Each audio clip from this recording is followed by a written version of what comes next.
So 7 years before the Supreme Court handed down Brown v. Board of Education, there was this little girl named Sylvia Mendez. Right, in California. Yeah, California. And she was turned away from a public school. The administrators, they looked at her last name, and they just pointed her family toward a couple of, like, wooden shacks sitting on a dirt lot. Which they actually called the Mexican school. Literally called it that, yeah. And the thing is, most textbooks completely skip over Sylvia. They just fast forward right past her straight to the 1960s. Oh, really do. But her family's fight didn't just change California. It created the exact legal blueprint that would eventually dismantle segregation across the entire country. So welcome to today's deep dive. It's a perfect starting point, honestly, because it shatters the timeline we usually rely on. Like, when we look at civil rights in America, there's this tendency to rely on a very fixed, highly publicized set of dates. Right, like a strict black-white framework, mostly. Exactly. But what's fascinating here is that the Mexican-American struggle forces us to just throw that simplified timeline completely out the window. It really does. Yeah. And if you're joining us right now, I want to emphasize that this isn't going to be a standard history lesson.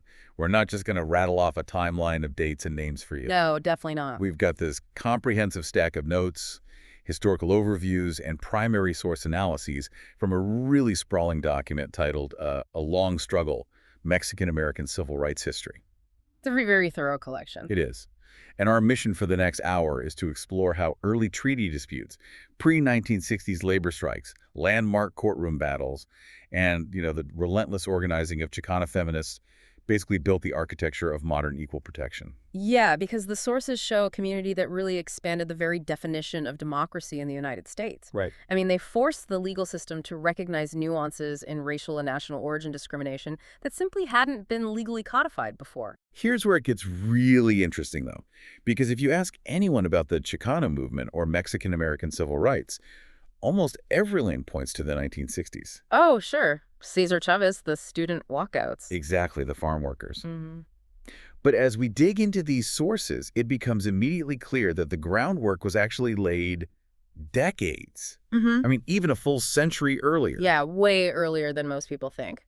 Because to understand a fight for rights, you first have to understand how the people actually ended up in the fight to begin with, right? Like, you can't talk about labor strikes or courtroom battles without talking about the literal dirt they stood on. You really can't. You have to rewind to the aftermath of the U.S.-Mexico War, specifically to the 1848 Treaty of Guadalupe Hidalgo. The treaty that ended the war. Right.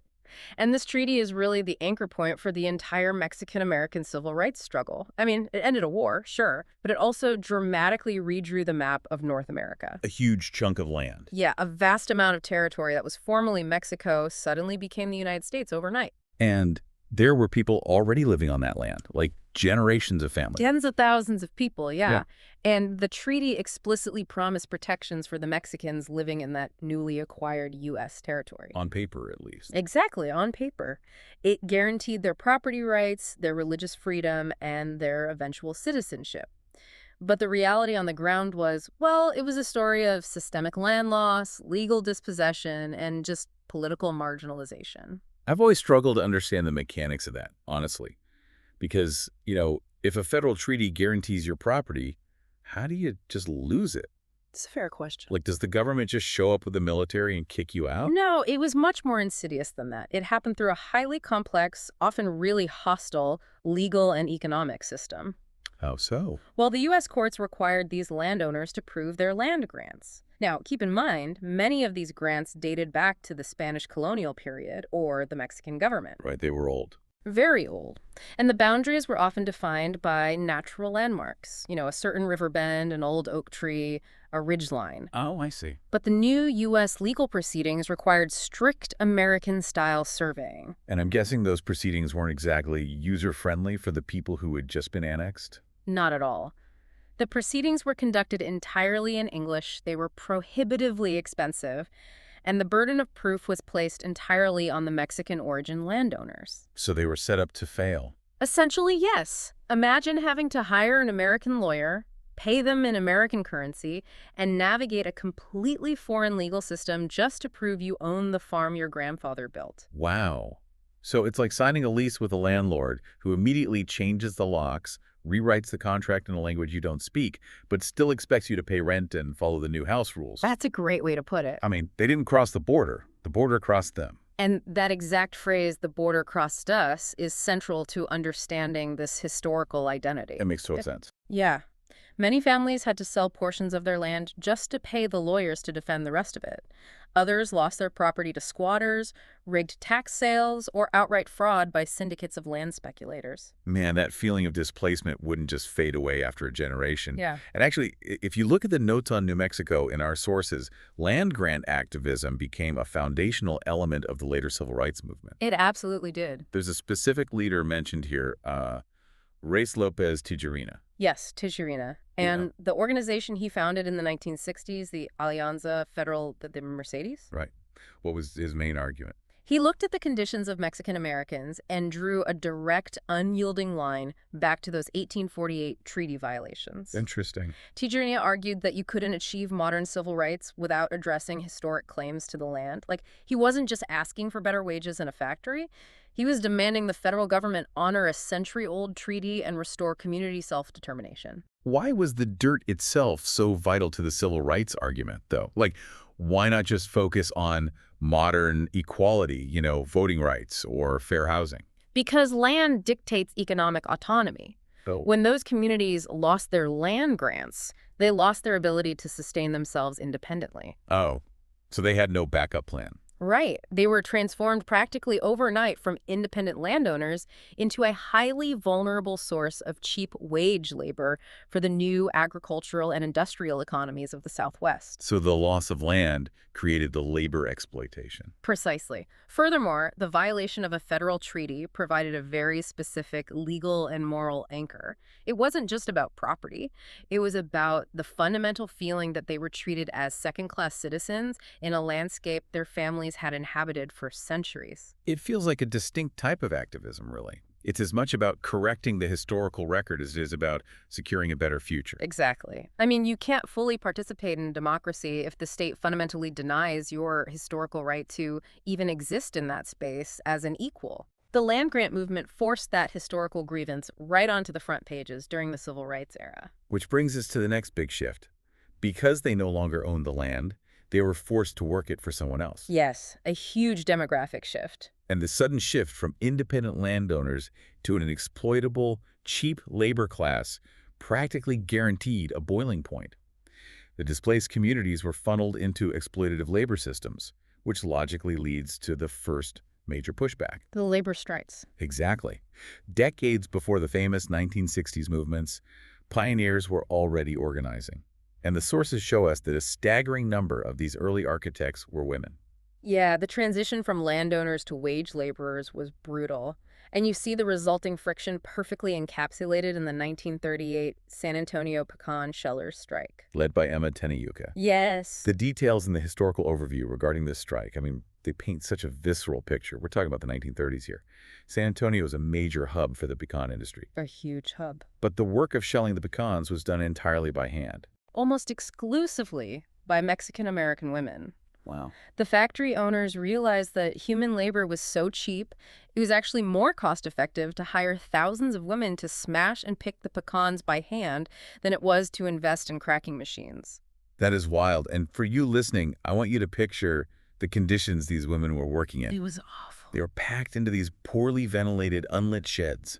The air was absolutely thick with this fine brown dust from the pecan shells. And that dust was a severe health hazard. I can imagine. It coated their lungs, leading to extraordinarily high rates of tuberculosis and other respiratory diseases in the community. Just from breathing in the workspace. Yes. And for this back-breaking, hazardous work, they were paid absolute poverty wages, sometimes just a few pennies a day. And into this environment steps Emma Tenayuca.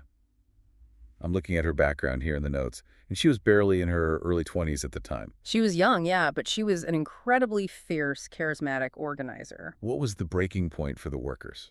Well, when the factory owners announced they were actually going to cut wages even further, shaving pennies off an already unlivable wage, Tenayuca helped orchestrate a vast walkout. These women, working in brutal, dusty conditions, coughing up their lungs for pennies, decided to just shut down an entire industry in Texas. Thousands of pecan shellers walked off the job. That's huge. It was. And the backlash was severe. They faced police violence, they were tear-gassed, and there were mass arrests. Just for demanding a livable wage. Right. Tanayuka herself was targeted, jailed, and heavily vilified in the local press. But the strike held. Wow. Did they win? It forced the owners to the negotiating table and eventually led to wage increases. It proved that marginalized, impoverished women could wield substantial economic disruption if they moved in unison. I'm looking at another name in these notes that really challenges the traditional historical narrative we're taught.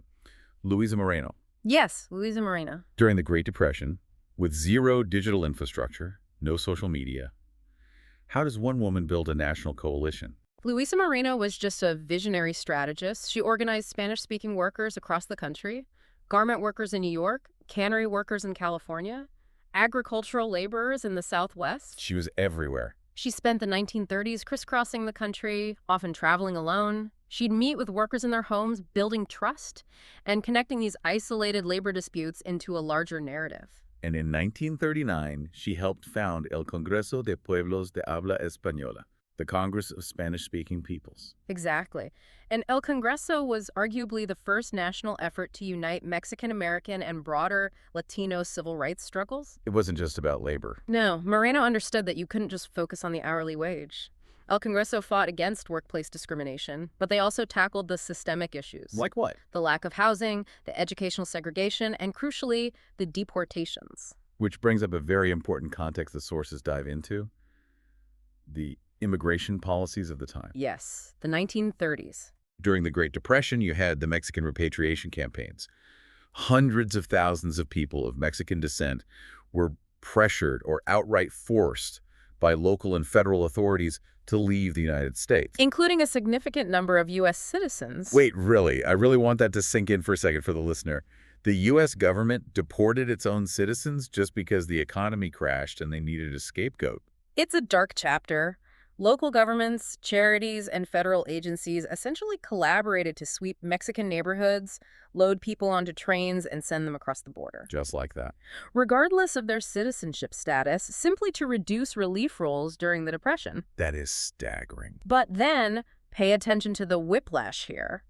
Just a few years later, World War II breaks out. Right. Suddenly, the U.S. has a severe labor shortage in agriculture because citizens are going off to war or taking lucrative factory jobs. So they institute the Bracero program. Precisely.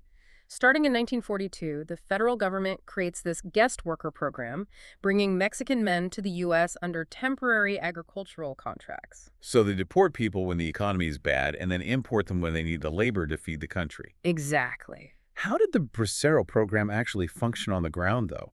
Was it a fair deal for the workers? Well, on paper, the contracts promised fair wages, adequate housing, and food. But in reality? In practice, the program was rife with systemic abuses.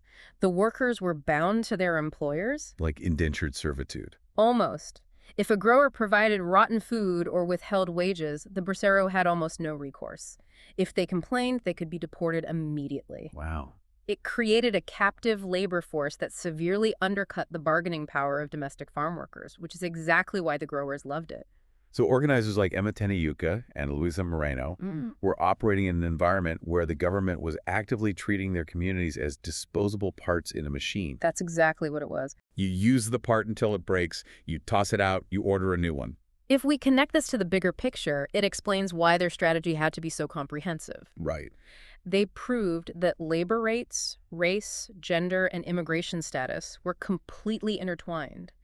You couldn't fight for a fair wage in the cannery without also fighting against the racial discrimination that kept you in the cannery or the deportation threats used to silence you. So when we learn about the Chicano movement, the 1960s take all the spotlight. Was the 60s movement just the tip of the iceberg, relying entirely on the trial and error of these women in the 30s and 40s? Yes. They established the foundational tactics of grassroots, intersectional community organizing against seemingly insurmountable odds. It's like they were writing the open source code for civil rights organizing. I like that. In the 1960s, leaders like Cesar Chavez and Dolores Huerta would download that code, refine it, and scale it up for a national network. But the women from the 30s and 40s were the ones who figured out the initial programming in the dark. That is a highly accurate way to frame it. But protests and strikes were only half the battle. While workers were shutting down factories and fields, other activists realized a hard truth. That they needed legal changes, too. Exactly. You can win a strike, but if the local laws are designed to keep you a second-class citizen, you're just running on a treadmill. They needed to attack the structural, codified laws maintaining this inequality. They had to take the fight directly to the courts. The transition from the picket line to the courtroom was a vital strategic evolution. And the sources describe a system of segregation that I think many people today might not fully grasp. Yeah, the notes referred to it as Juan Crow laws.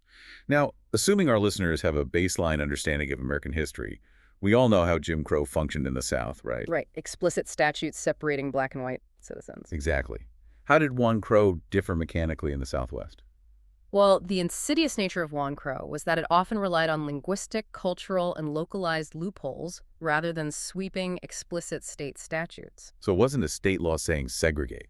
Rarely. It wasn't always written down in the state constitution that Mexican Americans had to go to separate schools, but local school boards would gerrymander districts or use arbitrary testing to achieve the exact same result. So it was a system of segregation disguised as administrative policy. Yes.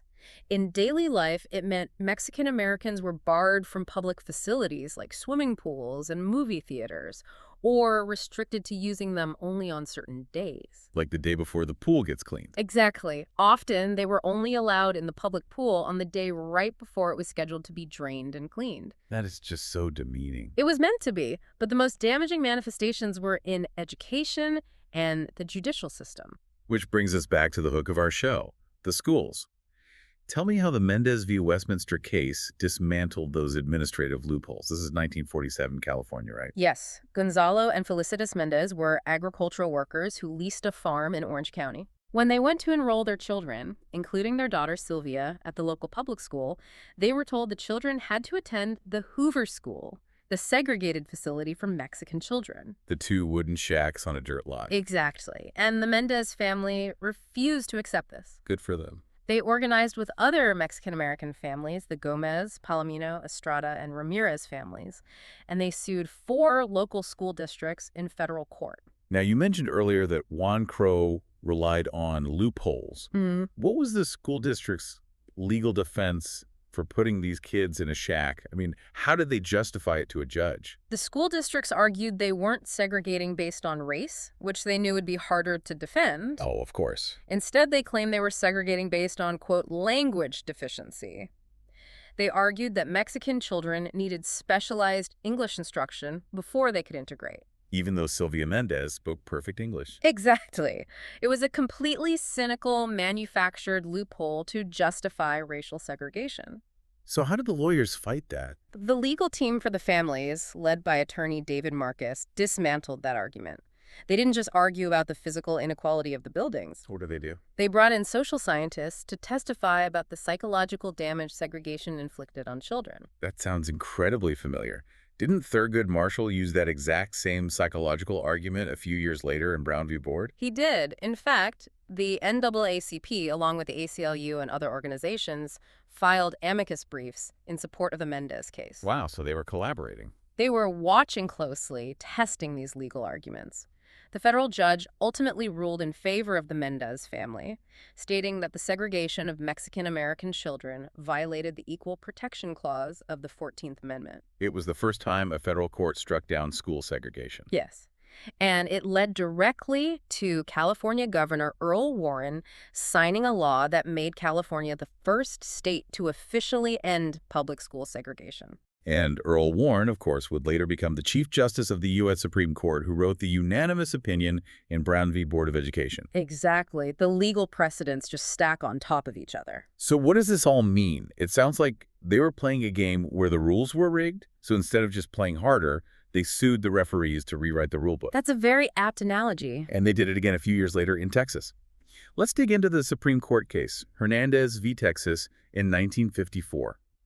Why is this one so significant to the architecture of civil rights? Hernandez v. Texas is a monumental case because it forced the highest court in the land to recognize that equal protection extends beyond a strict black-white racial dichotomy. Set the scene for us. How did this case originate? Pete Hernandez was a Mexican-American agricultural worker in Jackson County, Texas.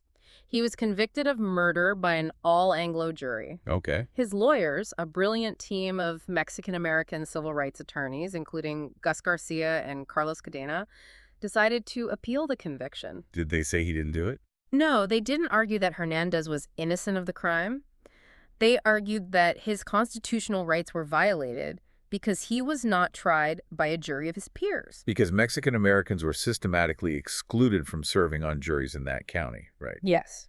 But how did the state of Texas defend that? Texas used another one of those cynical Juan Crow loopholes. The state argued that the 14th Amendment only protected two classes of people, white and black. Oh, wow. Where's this going? They pointed out that Mexicans were technically classified as white under Texas law. Wait, what? Therefore, the state argued, an all-Anglo jury is a jury of his peers. That is completely twisted. The state was essentially saying, you're white on paper, so you have no grounds to complain, even though in reality, Mexican Americans were treated as a completely separate, inferior class. So we're going to segregate your schools, ban you from our restaurants, and treat you like second-class citizens, but when it comes time to put you in prison, suddenly you're white. That is dizzying logic. Yeah. How did the legal team prove the exclusion was intentional and not just a coincidence? Through sheer, undeniable statistical impossibility. Garcia and Cadena proved that in Jackson County, Texas, which had a population that was 15% Mexican-American, not a single person of Mexican descent had been called for jury duty in over 25 years. Over a quarter of a century. Yes. You couldn't achieve that by accident if you tried. And they went further. They pointed out the physical realities of the courthouse itself. They showed the Supreme Court justices that the Jackson County courthouse had two men's bathrooms. Okay. One was unmarked for white men. The other had a sign that read, colored men and hombres aquí. Wait, they literally brought the bathroom sign into the Supreme Court arguments. They used it as undeniable proof. I mean, how can the state claim Mexican Americans are treated as part of the white majority when the state's own courthouse directs them to a segregated bathroom? That is brilliant. What did the Supreme Court say? The Supreme Court, under Chief Justice Earl Warren, again, unanimously agreed. They ruled that the 14th Amendment protects any distinct class of people who face systematic discrimination, regardless of whether they fit neatly into the traditional black-white binary. That is a seismic shift in American law. It broadens the umbrella of equal protection for everyone. It does. If you can prove you are being targeted as a distinct class, the Constitution protects you. And you can trace a direct, unbroken line from these early victories to later, equally vital cases. Consider Pilar v. Doe in 1982. I'm less familiar with that one. What were the mechanics of that case? In Pilar v. Doe, the state of Texas passed a law that withheld state funds for educating undocumented children, effectively barring them from public schools. So they were just trying to deny them an education entirely. Yes. It was a naked attempt to punish a vulnerable population. But civil rights lawyers used the exact foundations laid by Mendez and Hernandez. And they won. The Supreme Court struck down the Texas law, ruling that denying these children a basic public education violated the Equal Protection Clause. Because the court recognized that creating a permanent underclass of uneducated people serves no legitimate state interest. Exactly. It's a continuous line of legal strategy. The Mendez family lays a brick, the Hernandez lawyers lay another brick, and eventually you have a fortress of legal protection against state-sanctioned exclusion. But as any historian will tell you, a legal victory on paper doesn't magically translate to equality in the dirt. No, it really does. You can rewrite the rule book, but if the local bosses refuse to follow the new rules, you have to force their hand. Which brings us out of the courtrooms and back into the fields. Right, the 1960s. The legal victories, combined with the organizing blueprints from the 1930s we talked about, finally ignited on a national stage in the agricultural valleys of California. The farm worker movement of the 1960s is arguably the most visible chapter of this history. When people think of Mexican-American civil rights, they usually think of the United Farm Workers, Cesar Chavez, and Dolores Huerta. And for good reason. But I think for a lot of you listening, when you hear the phrase farm workers strike, you might picture a local isolated dispute. You picture 50 workers holding signs outside a single farm demanding 50 cents more an hour. That is a fundamental misconception of what the UFW actually accomplished. Based on the sources, it sounds less like a local strike and more like a masterclass in national public relations and cross-racial coalition building. It really was. Let's dive into the mechanics of the Delano Grape Strike, which began in 1965. Because this strike wasn't actually started by Mexican-American workers, was it? It was not. And this is a profoundly important, frequently overlooked detail. The Delano strike was initiated by Filipino farm workers. Really? Yes, organized by the Agricultural Workers Organizing Committee and led by a man named Larry Itliong. Larry Itling. Why were the Filipino and Mexican workers operating in separate unions to begin with? Because the agricultural growers had spent decades perfecting a divide-and-conquer strategy. How did that work? They deliberately hired different racial and ethnic groups, Filipinos, Mexicans, sometimes Japanese laborers, or white Dust Bowl migrants. Okay.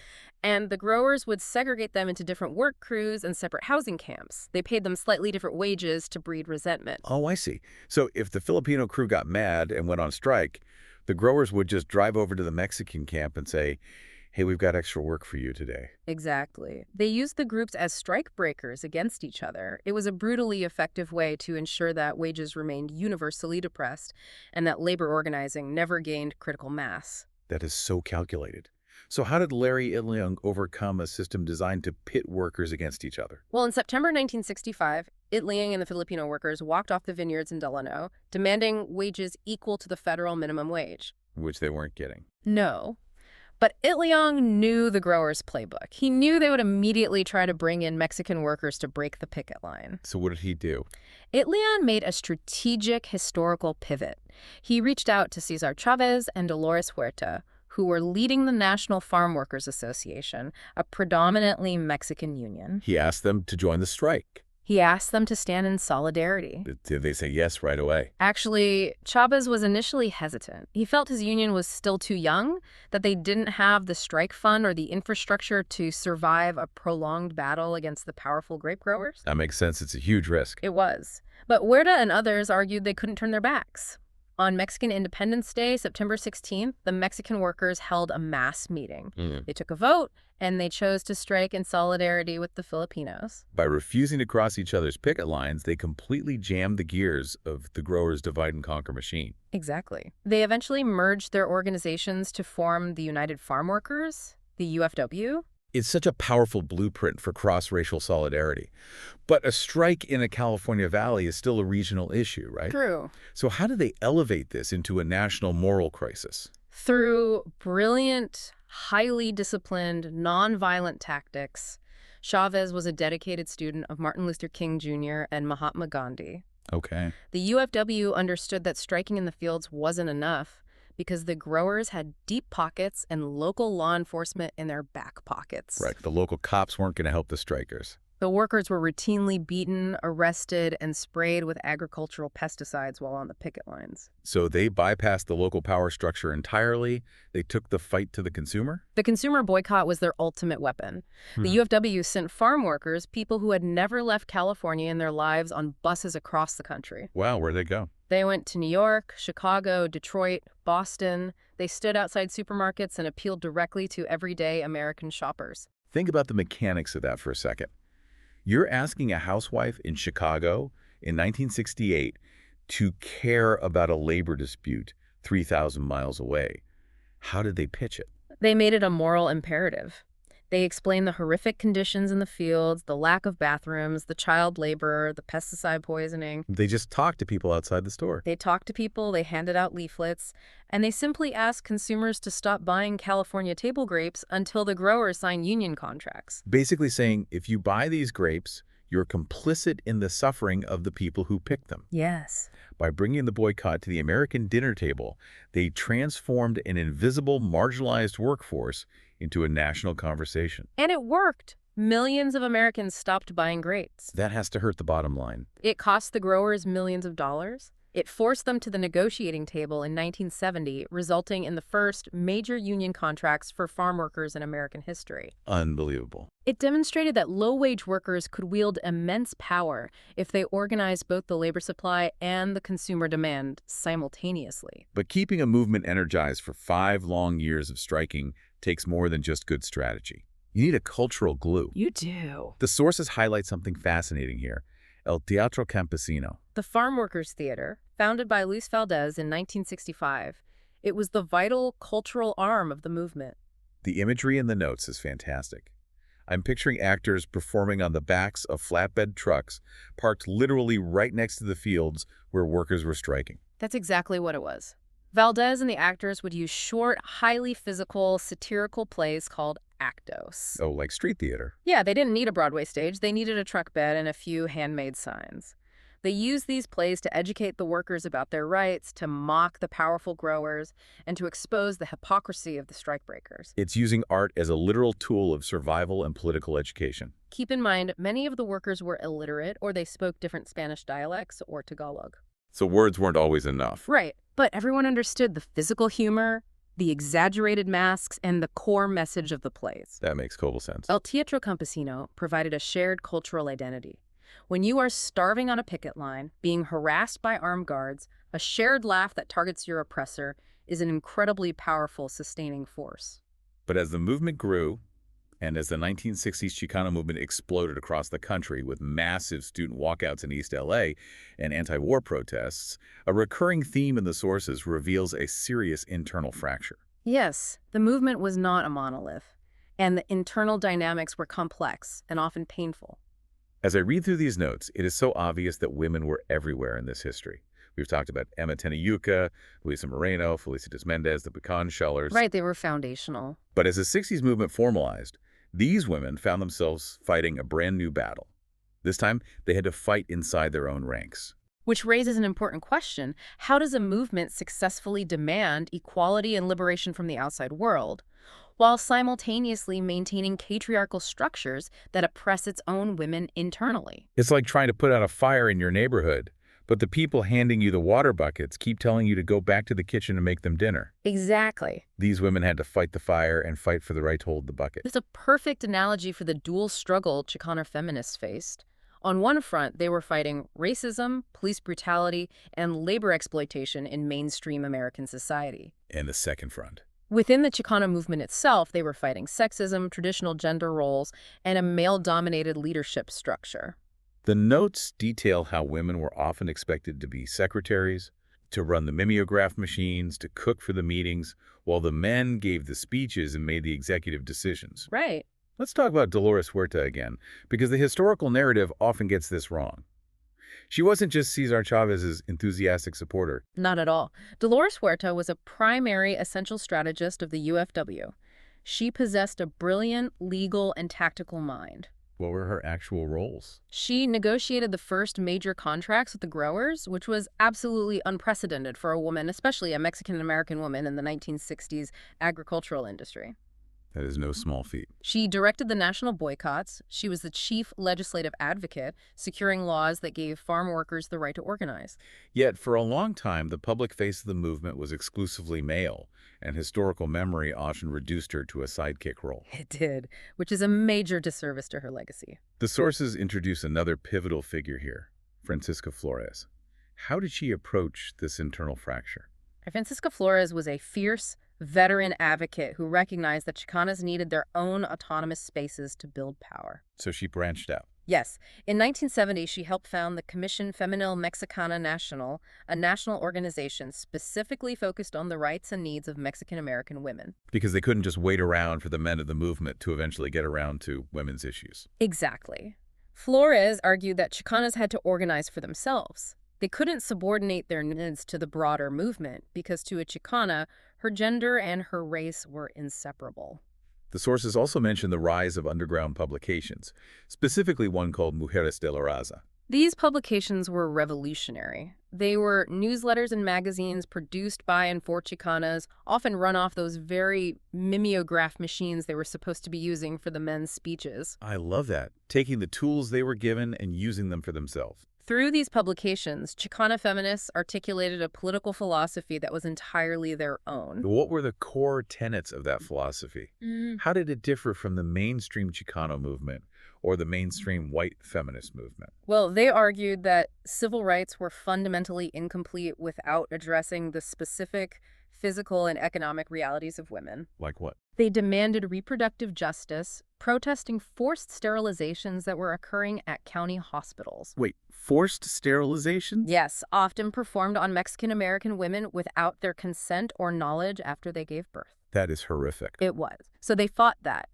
They demanded access to comprehensive health care and childcare for working mothers.